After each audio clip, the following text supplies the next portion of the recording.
News 18 বাংলায় স্বাগত। Newsroom live নিয়ে আপনাদের সঙ্গে রয়েছি আমি শর্মিষ্ঠা। কয়েকদিন আগে আপনাদেরকে দেখিয়েছিলাম যে অক্সফোর্ডের যে ভ্যাকসিন করোনার, সেই ভ্যাকসিনের ট্রায়াল স্থগিত রাখা হয়েছে। কিন্তু এই মুহূর্তে যা খবর পাওয়া যাচ্ছে, অক্সফোর্ডের ভ্যাকসিনের ট্রায়াল ফের শুরু হলো। 5 দিন যে ট্রায়াল 5 দিনের পর তা স্থগিত করা হলো। অর্থাৎ ব্যাপারটা এই মুহূর্তে বলা যাচ্ছে যে জোড়া সুখবর রয়েছে।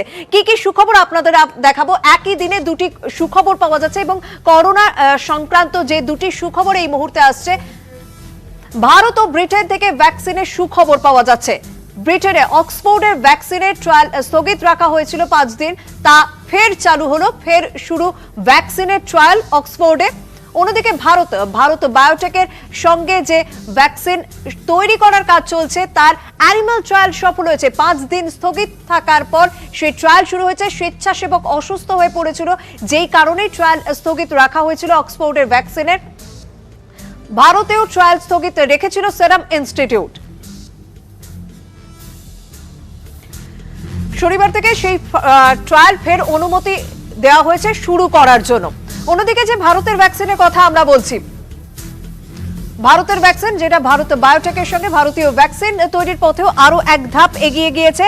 কোভ্যাক্সিনের অ্যানিমাল ট্রায়াল সফল হয়েছে। পরীক্ষার তথ্য প্রকাশ করেছে ভারত বায়োটেক। 20টি বাদরের উপর ভ্যাকসিন পরীক্ষা হয়েছে। পরীক্ষা সফল হয়েছে বলে দাবি সংস্থার। দ্বিতীয় দফার পরীক্ষার ছাড়পত্র ভারত বায়োটেককে।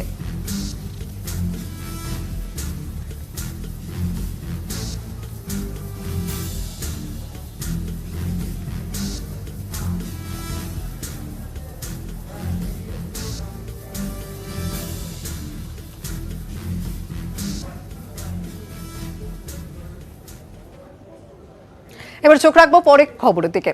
নার্কোটিক্স কন্ট্রোল ব্যুরোর নজরে এবারে বলিউডের রাঘব বোয়ালা। কারণ রিয়া চক্রবর্তী নার্কোটিক্স কন্ট্রোল ব্যুরোর হাতে 20 পাতার বয়ান জমা দিয়েছে, যেখানে বেশ কয়েকজন হাই প্রোফাইলের নাম রয়েছে বলে জানা যাচ্ছে। সারা আলী খান, রকুল প্রীত সিং সহ এক নামী ফ্যাশন ডিজাইনারের নাম রয়েছে। আগামী সপ্তাহেই এদের কয়েকজনের কাছে সমন পাঠানোর সম্ভাবনা রয়েছে।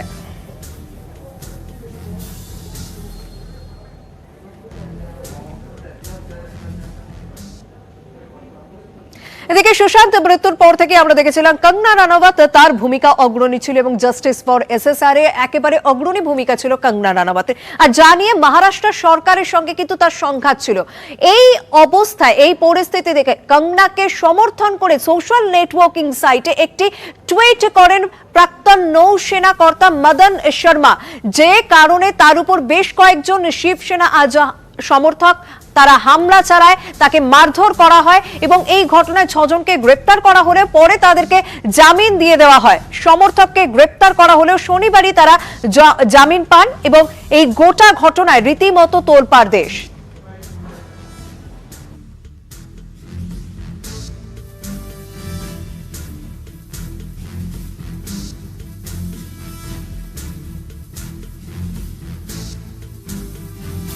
व्हाट्सएप एक शॉर्ट मीडिया है जो एक दूसरे से जुड़े रहने का माध्यम है।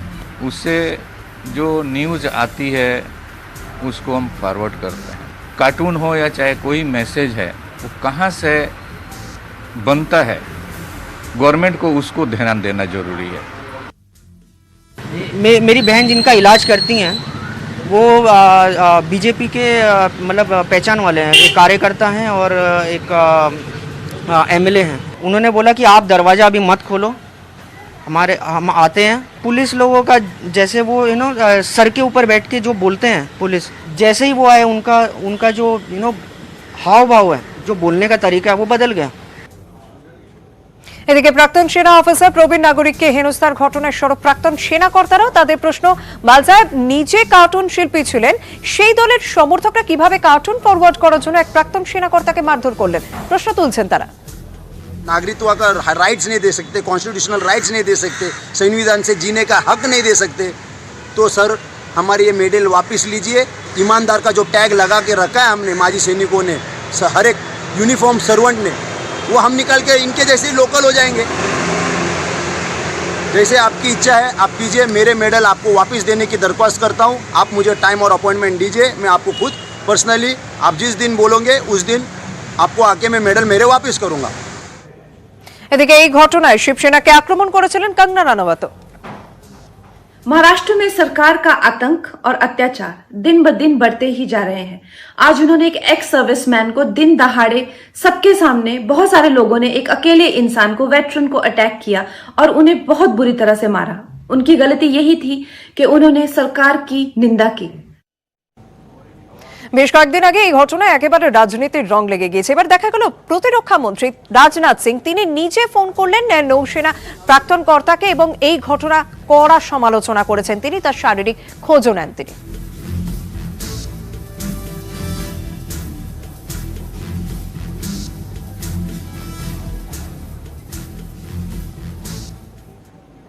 প্রাক্তন নৌসেনাকে নিগ্রহের ঘটনায় কড়া সমালোচনা করে টুইট করেছেন অভিনেতা সোয়ারা ভাস্কর এবং প্রীতি জিন্টা।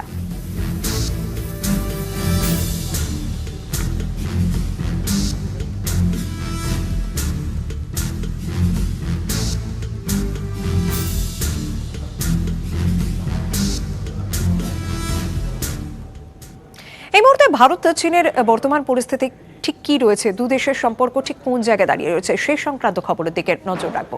বারবার অনুপ্রবেশের একটা চেষ্টা চলছিল চীনের দিক থেকে, এবার এলএসিতে গুলি চালালো চীন। তা স্বীকার তো করলোই না, বরং উল্টে ভারতের দিকেই আঙুল তুলছে তারা, যদিও কড়া জবাব দিয়েছে নয়াদিল্লি।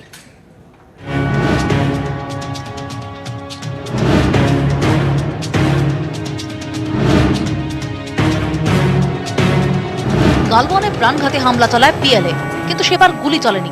এবার এলএসিতে গুলি চালালো চীন। ৪৫ বছর পর নিয়ম ভেঙে গুলি চালিয়ে সীমান্তে উত্তেজনা কয়েক গুণ বাড়িয়ে দিল পিএলএ। ভারতের প্রতিরক্ষা মন্ত্রক জানিয়েছে, সোমবার রাতে প্যাংগং লেকের দক্ষিণে সেনপাওয়ে অনুপ্রবেশের চেষ্টা করে চীনা সেনা। প্রকৃত নিয়ন্ত্রণ রেখা পার করে ভারতীয় সেনা ফরওয়ার্ড পোস্টের কাছে পৌঁছে যায় পিএলএ। চীনের এই অনুপ্রবেশের চেষ্টা ব্যর্থ করে ভারতীয় সেনা। বাধার মুখে সেনাকে লক্ষ্য করে শূন্যে গুলি চালায় পিএলএ। বেজিং এর অভিযোগ, সীমান্তে প্ররোচনা ছাড়া নাকি ভারতীয় সেনা গুলি চালিয়েছে। The Indian troops illegally crossed the line and entered the south bank of Pangong Tso River at the western sector of the China-India boundary. The Indian troops blatantly fired warning shots. Beijing এর এই দাবি উড়িয়ে দিয়েছে south block. ভারতীয় সেনার দাবি, সীমান্তে সবসময় সংযত ভারত। তবে দেশের সার্বভৌমত্ব অখণ্ডতার প্রশ্নে সীমান্তে যা করার তাই করেছে ভারতীয় সেনা। ভারতবর্ষের সরকারের চীনের নীতি আজকে যে সফল হয়নি তার প্রমাণ সারা সীমান্ত জুড়ে আজকে চীনের রক্তচক্ষু। চীন আমাদেরকে লাল চোখ দেখাচ্ছে, আমরা চাইবো ভারতবর্ষের প্রধানমন্ত্রী মোদিজিও লাল চোখ দেখাক। বৃহস্পতিবার চীনা বিদেশমন্ত্রী ওয়াং ইর সঙ্গে বৈঠক করবেন বিদেশমন্ত্রী। তার আগে এস জয়শঙ্করের গলায় উদ্বেগ। সীমান্তের বর্তমান পরিস্থিতি অত্যন্ত উদ্বেগজনক। রাজনৈতিক স্তরে বারবার আলোচনার মাধ্যমে সীমান্ত সমস্যা সমাধানের চেষ্টা করেছে নয়াদিল্লি। সীমান্তের উত্তেজনা দ্বিপাক্ষিক সম্পর্কে বাধা হয়ে দাঁড়াচ্ছে। এরই মধ্যে অরুণাচল প্রদেশে ৫ যুবকের অপহরণ কাণ্ডেও চীনের পর্দাফাঁস। প্রথমে তারা দাবি করে এমন কোনো ঘটনার বিষয়ে তাদের কিছু জানাই নেই। যদিও মঙ্গলবার কেন্দ্রীয় মন্ত্রী কিরণ রিজিজু জানান, চীনা ভূখণ্ডেই অরুণাচলের ৫ যুবকের খোঁজ পেয়েছে পিএলএ। তাদের দ্রুত দেশে ফেরানোর প্রক্রিয়া চলছে। নিউজ 18 বাংলা।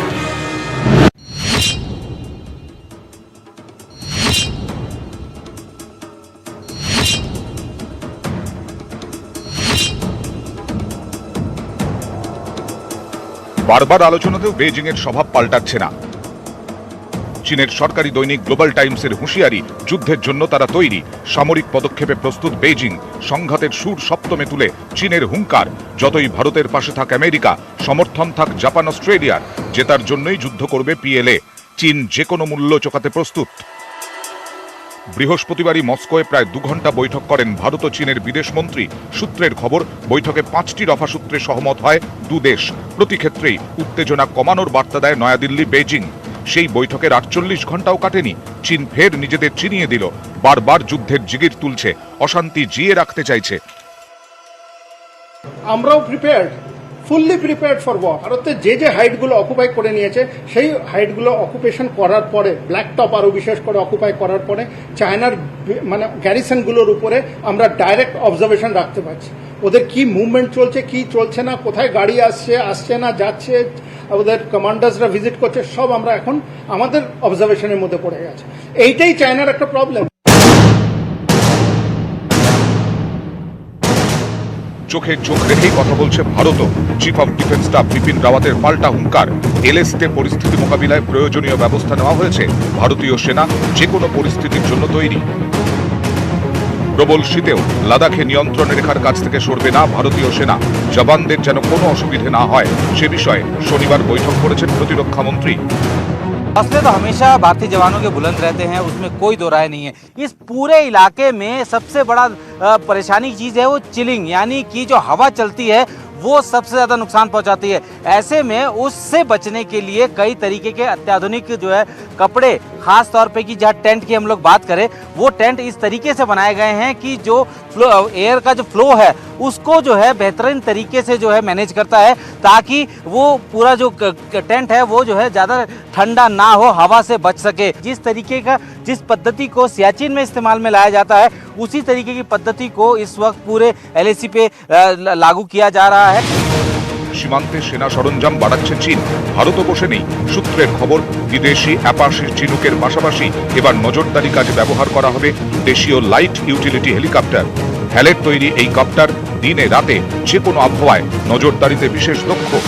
নিউজ 18 বাংলা। সীমান্তে যখন দু দেশের মধ্যে যুদ্ধ হওয়া, তখন এই বিষয়টা কি সংসদেও প্রভাব ফেলতে চলেছে? জানবো, আমাদের সঙ্গে রয়েছেন প্রতিনিধি কৌশিক দাশগুপ্ত। কৌশিক, কি খবর হচ্ছে? সংসদে এই বিষয় নিয়ে আলোচনা হবে? দেখো, বিরোধীরা কিন্তু বারবার মোদী সরকারকে প্রশ্ন করছে যে সীমান্তে চীনের সঙ্গে যে সংঘাতের পরিস্থিতি ঠিক কি অবস্থা, সেইটা মোদী সরকার জানাক, প্রকাশ্যে জানাক, বিরোধীদের জানাক।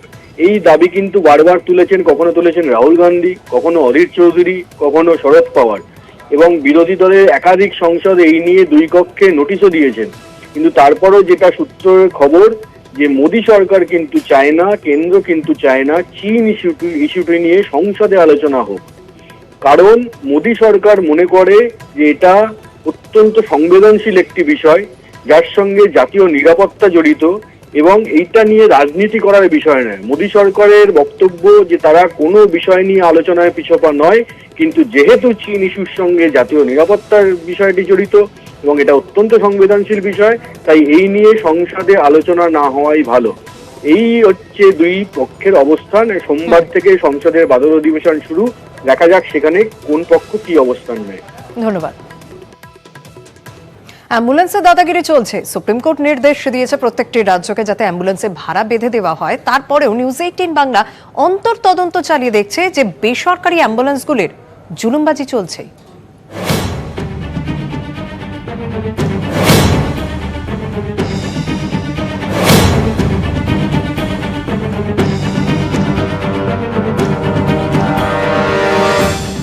একে করোনার বিপদ, তার মধ্যে অ্যাম্বুলেন্সের দাদাগিরি, বারবার গলা কাটা ভাড়া চাওয়ার অভিযোগ।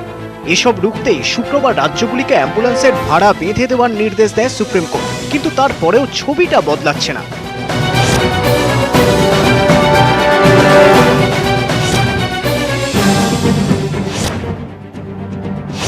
হাসপাতালে ঘুরে অন্তর্তদন্তে নিউজ 18 বাংলা মুকুন্দপুরের একটি হাসপাতালের সামনে থেকে 10 কিলোমিটার যেতে 3,500 টাকা দাবি করে অ্যাম্বুলেন্স।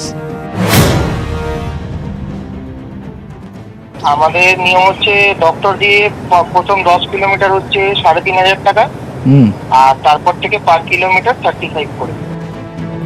কলকাতা মেডিকেল থেকে সিথির মোড় যেতেও চড়া ভাড়া চাইলো অ্যাম্বুলেন্স।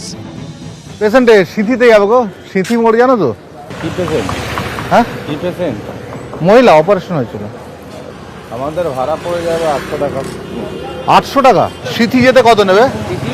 সিথি আপনার 1300 টাকা। হ্যাঁ, 1300 টাকা পড়ে। 1300। এসএসকেএম এর সামনেও অ্যাম্বুলেন্সের দাদাগিরি, চড়া ভাড়া তো আছেই, সঙ্গে ওয়েটিং চার্জ। নিল হচ্ছে 900 টাকা বললো। কোথা থেকে এনেছেন? বেলেঘাটা যেখানে, সেখান থেকে। বেলেঘাটা থেকে 900 টাকা নিয়েছে। আর তারপরে প্রত্যেক 1 ঘন্টার জন্য 200 টাকা করে। 1 ঘন্টার জন্য 200 টাকা করে, মানে কত দিতে হয়েছে? 1500 টাকা পড়ে। এসএসকেএম এর সামনে আমতার একটি অ্যাম্বুলেন্স, তাতে কোনো ফার্স্ট এড বক্সই নেই। হ্যাঁ, ফার্স্ট এড নেই তো কিছু? ফার্স্ট এড বক্স নেই তো? হ্যাঁ, রাস্তায় ধরুন এটা কেটে গেল, কি করবেন? কি কেটে গেল? হাত কেটে গেল। আমাদের ব্রেকাল আছে, ইউজ করি। এই অ্যাম্বুলেন্সের কাগজও মেয়াদ উত্তীর্ণ। মুকুন্দপুরের এক হাসপাতালের সামনেও অ্যাম্বুলেন্সগুলির নথিতে বেনিয়ম। ট্যাক্স ইন্স্যুরেন্স না থাকে তাহলে কি হতে পারে যদি অ্যাক্সিডেন্ট করে যায়? সেটা মালিক, আমরা তো ওইসব ঠিক বলতে পারবো না। ইন্স্যুরেন্স ফেল থাকলে পাবে? সেটা আমরা কি করে বলবো, যারা মালিক রয়েছে তারা জানেন। করোনা থেকে নিস্তার নেই, তার মধ্যে ইচ্ছে মতো ভাড়া হাঁকিয়ে মুনাফা লুটছে বিভিন্ন অ্যাম্বুলেন্স সংস্থা। রোগীদের প্রশ্ন, এর থেকে পরিত্রাণ কিভাবে? ক্যামেরায় সঞ্জয় মণ্ডলের সঙ্গে শঙ্কু সাঁতরা, নিউজ 18 বাংলা। 1 অক্টোবর থেকে পরীক্ষা রয়েছে, তার আগে বালিগঞ্জ বিএড বিশ্ববিদ্যালয়ে ভাঙচুর, তছনছ করা হলো অডিটোরিয়াম, এমনকি সার্ভার মেশিনও উধাও হয়ে গিয়েছে। বিশ্ববিদ্যালয় কর্তৃপক্ষ বলছে যে কোথাও একটা অন্তর্ঘাত রয়েছে।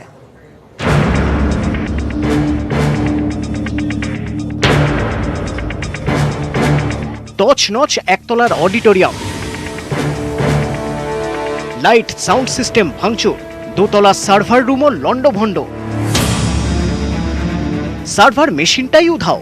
রাতের অন্ধকারে West Bengal university of teachers training বা বালিগঞ্জের বিএড বিশ্ববিদ্যালয় দুষ্কৃতী তাণ্ডব। কর্তৃপক্ষের দাবি, শনিবার ভোরে ক্যাম্পাসে ভাঙচুর ও চুরির ঘটনা নজরে পড়ে নিরাপত্তারক্ষীদের। 1 অক্টোবর থেকে রাজ্যের বিএড কলেজগুলিতে রয়েছে পরীক্ষা, এবং সেই পরীক্ষার আগেই বিশ্ববিদ্যালয়ের যে মূল সার্ভার, যার মাধ্যমে অনলাইনে সেই পরীক্ষার ব্যবস্থা করা হয়েছে, সেই সার্ভার সম্পূর্ণভাবে ভেঙে তছনছ করে দেওয়া হলো। বালিগঞ্জে সেই বিএড কলেজে আমি রয়েছি এবং দেখতে পাচ্ছি যে এই সার্ভার, এটাই মূলত প্রধান সার্ভার বিশ্ববিদ্যালয়, যে সার্ভারের ভেতরে যে সমস্ত তারগুলি রয়েছে যার মাধ্যমে পুরো প্রযুক্তিটা চলে, সেটিকে সম্পূর্ণভাবে ভেঙে তছনছ করা যায়। 1 অক্টোবর থেকে অনলাইনে বিএড পরীক্ষা শুরু হওয়ার কথা, তার আগেই গায়েব সার্ভার মেশিন। পরীক্ষা বানচাল করতেই কি এভাবে হামলা? অন্তর্ঘাতের গন্ধ পাচ্ছে বিশ্ববিদ্যালয় কর্তৃপক্ষ।